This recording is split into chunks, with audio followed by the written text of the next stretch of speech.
여러분, 혹시 요양보호사 자격증 따놓고 이걸 어디에 써야 하나 막막하셨던 적 있나요? 지난 영상에서 제가 말씀드렸죠. 우리나라에 요양보호사 자격증 가진 사람이 304만 명인데 실제로 현장에서 일하는 사람은 단 22%뿐이라고요. 나머지 234만 명은 자격증을 서랍 속에 넣어둔 채 잠들어 있습니다.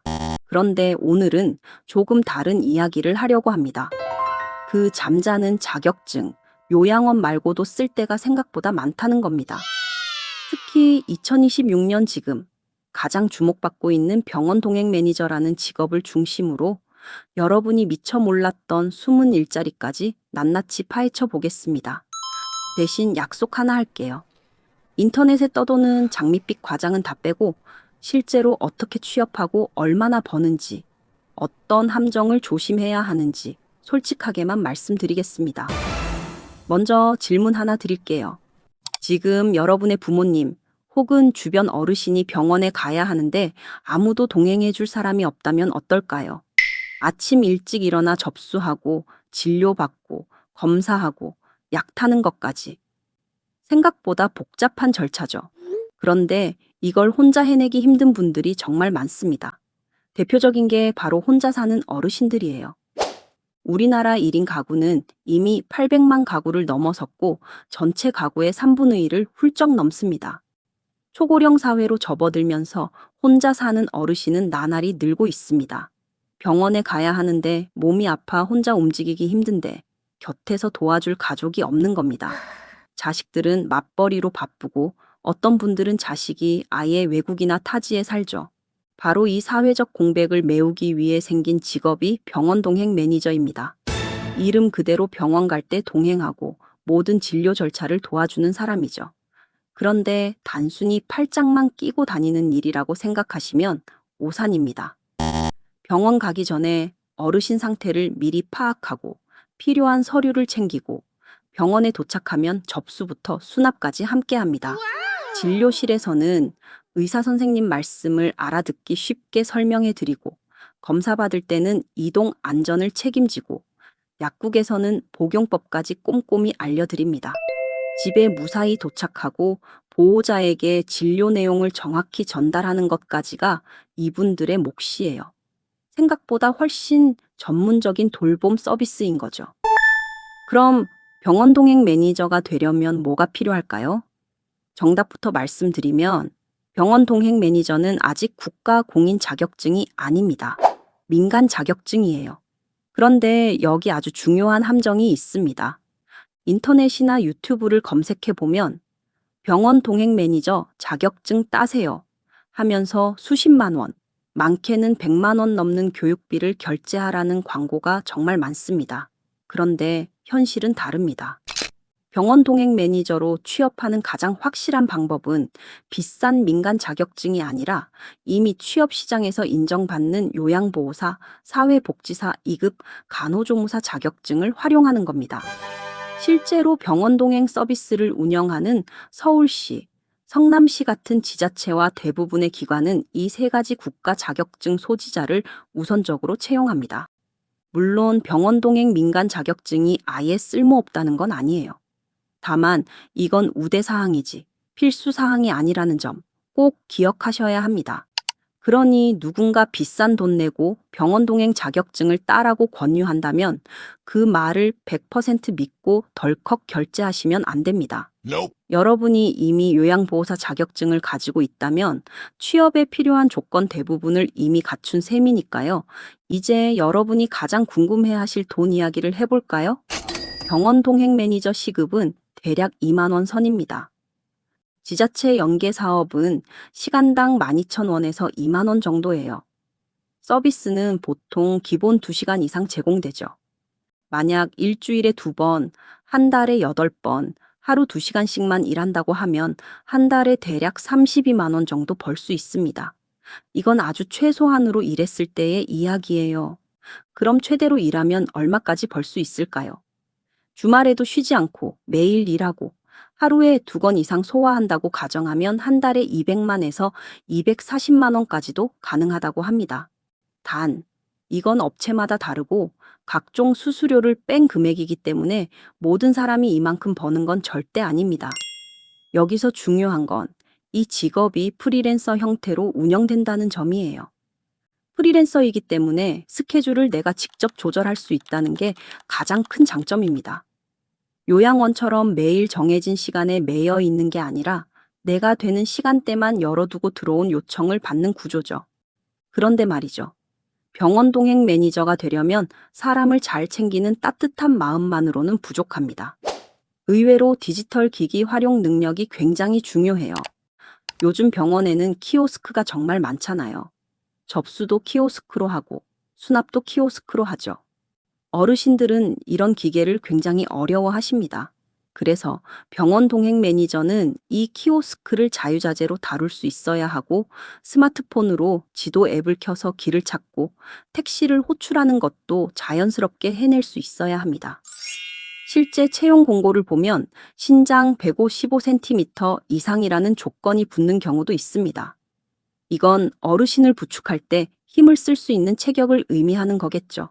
또 상황에 맞춰 보호자에게 문자를 보내거나 통화를 해야 하기 때문에 기본적인 소통 능력도 필수적입니다. 자, 그럼 이 일이 실제로 얼마나 수요가 있는지 살펴볼까요? 놀랍게도 이미 서울, 부산, 대구, 인천, 대전을 비롯해 전국의 수많은 지방자치단체가 병원 동행 서비스를 운영하고 있습니다. 서울시가 1인 가구 병원 안심동행 서비스로 물꼬를 텄고 이제는 전국적으로 확산되는 추세입니다. 경상남도에서는 신중년을 대상으로 하는 병원 동행 매니저 활동가 사업을 새롭게 시작하기도 했습니다. 특히 주목하실 부분이 있습니다. 2026년 3월 27일부터 전국 229개 모든 지방자치단체에서 지역사회 통합돌봄 제도가 본격적으로 시행됩니다. 병원을 벗어나 살던 집에서 돌봄을 받게 하겠다는 국가 차원의 큰 전환이죠.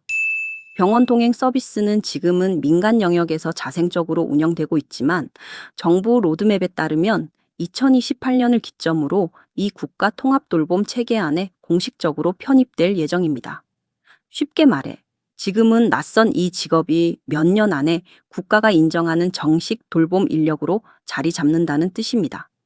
지금 준비해 두는 사람이 유리한 이유가 바로 여기에 있습니다. 이렇게 지자체 차원에서 병원 동행 서비스를 제공하는 곳이 많아지면서 일자리 수요도 함께 늘고 있습니다. 특히 중장년층에게 이 직업은 나이에 대한 부담이 상대적으로 적은 편이에요.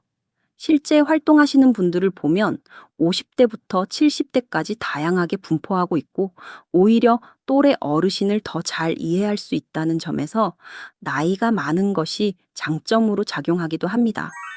그런데 여기서 잠깐, 병원 동행 매니저가 무조건 좋기만 한 직업일까요?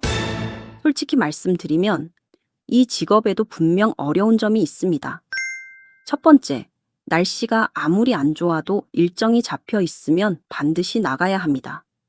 병원 동행은 예약제로 운영되기 때문에 한번 잡힌 일정은 쉽게 미룰 수가 없어요. 두 번째, 고정적인 수입을 기대하기 어렵습니다. 프리랜서의 특성상 일감이 없으면 수입도 없습니다. 그러니 안정적인 월급을 원하시는 분들에게는 오히려 맞지 않을 수도 있어요.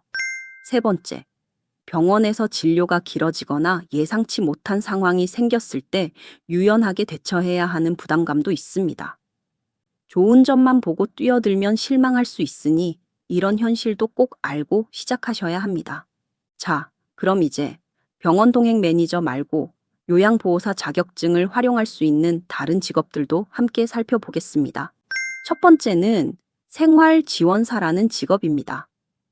생활지원사는 정부가 운영하는 노인 맞춤 돌봄 서비스에 소속되어 일하는 분들이에요. 주로 혼자 사는 어르신이나 취약한 노인 가정을 방문해서 안부를 확인하고 필요한 일상생활을 지원하는 역할을 합니다. 좋은 소식이 있어요. 2026년 생활지원사 기본급이 역대급으로 인상돼서 월 142만 6천 원으로 확정됐습니다. 4대 보험까지 포함된 금액이에요. 게다가 하루 5시간, 주 5일 근무라서 워라밸을 챙기고 싶은 5, 60대에게 원픽 일자리로 꼽힙니다.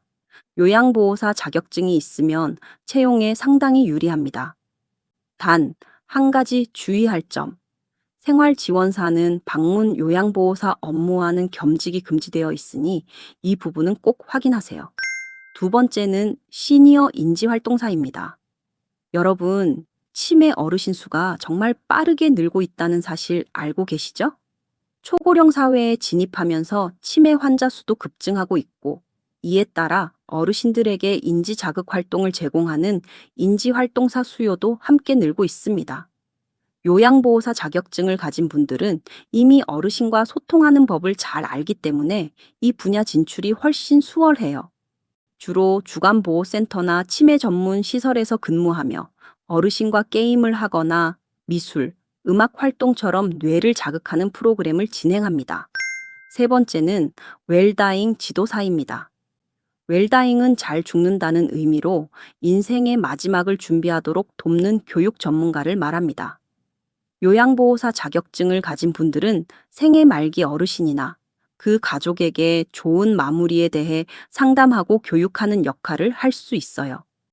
아직은 생소한 분야이지만 고령화와 함께 관심이 꾸준히 커지고 있는 분야입니다. 네 번째는 장애인 활동 지원사입니다.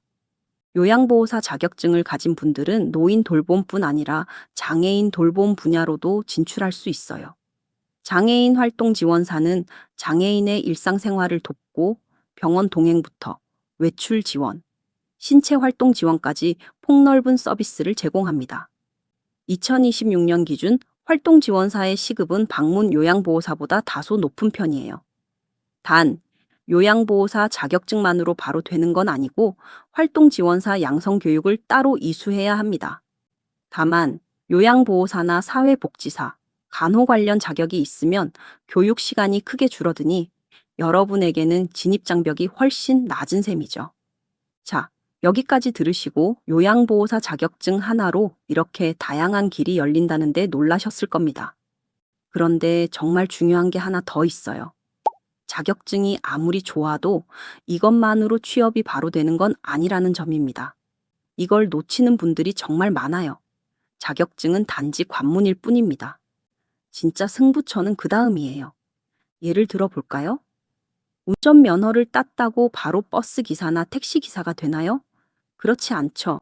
면허를 딴 뒤에 구직 활동이라는 과정이 반드시 필요합니다. 취업 지원센터를 찾아가고 이력서를 내고 면접을 보고 필요하면 추가 교육도 받아야 하죠. 병원 동행 매니저나 생활 지원사도 똑같은 원리입니다. 그럼 자격증을 딴 뒤에 뭘 해야 할까요? 가장 중요한 건 정보력과 네트워크를 활용하는 겁니다.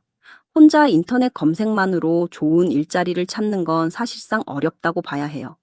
검색을 하지 말라는 게 아니라 전문 취업 지원 기관을 적극적으로 활용하는 게 훨씬 효율적이라는 뜻입니다. 어떤 기관을 활용할 수 있을까요?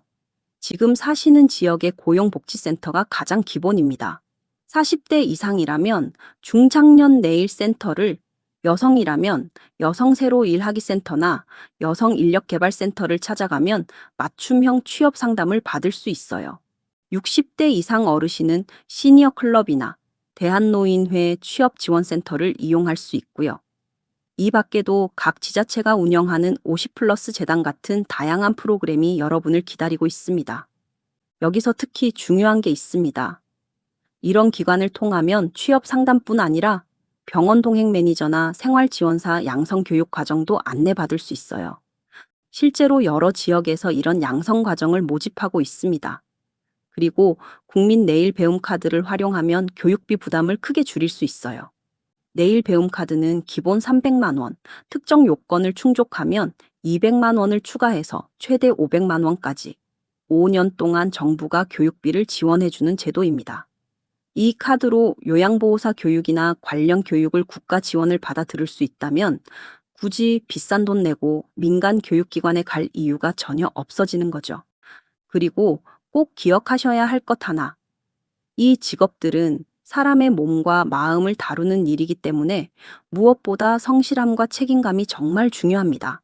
자격증이 좋은 직장을 보장해 주는 게 아니라 여러분의 신뢰가 좋은 일자리와 단골 고객을 만들어 준다는 사실을 잊지 마세요. 특히 병원 동행 매니저는 프리랜서라서 한번 서비스를 받은 고객이 만족하면 다시 예약하고 주변에도 소개해 줍니다. 반대로 한번 실수하거나 불성실한 모습을 보이면 소문나는 것도 순식간이에요. 어르신 돌봄 시장은 결국 신뢰로 움직이는 시장이니까요. 자, 이제 오늘 이야기한 내용을 정리해 볼까요? 여러분, 요양보호사 자격증은 단순히 요양원에서 목욕을 돕고 식사를 챙기는 일에만 쓰이는 자격증이 아닙니다.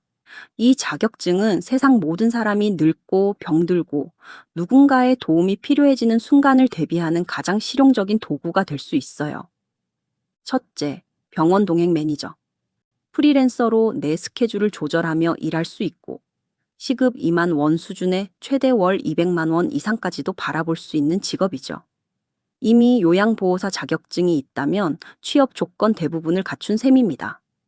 둘째, 생활지원사. 정부의 노인 맞춤 돌봄 서비스에 참여해 혼자 사는 어르신의 일상을 돌보는 직업입니다.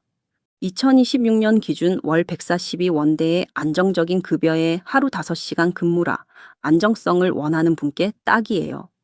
셋째, 시니어 인지활동사와 웰다잉 지도사. 치매 관련 프로그램을 운영하거나 인생의 마지막을 준비하도록 돕는 직업입니다. 아직 경쟁이 치열하지 않지만 성장 가능성이 무궁무진한 분야예요. 넷째, 장애인 활동 지원사. 노인이 아닌 장애인을 대상으로 돌봄과 이동, 사회 활동을 지원하는 직업입니다. 수요가 꾸준하고 시급도 비교적 높은 편이죠. 이 모든 직업이 왜 우리에게 의미가 있을까요? 나이가 들어도 경력이 한번 끊겼어도 다시 시작할 수 있는 직업이라는 점입니다. 요양보호사 자격증은 그 자체로 끝이 아니라 더 넓은 돌봄 세계로 들어가는 입장권이에요. 여러분의 미래는 결코 자격증 한 장으로 결정되지 않습니다. 중요한 건 그 자격증을 어떻게 활용하느냐예요. 고령화가 빠르게 진행되는 대한민국에서 돌봄이 필요한 사람은 해마다 늘고 있습니다. 이건 단순한 전망이 아니라 이미 현실이 된 이야기죠. 병원 동행 매니저라는 단어조차 생소했던 시절이 있었지만 지금은 어엿한 전문 직업으로 자리 잡아가고 있습니다. 이 모든 변화는 여러분에게 열린 기회입니다. 남들이 다 가는 길만이 정답은 아닙니다. 요양원에서 안정적으로 일하는 것도 좋습니다.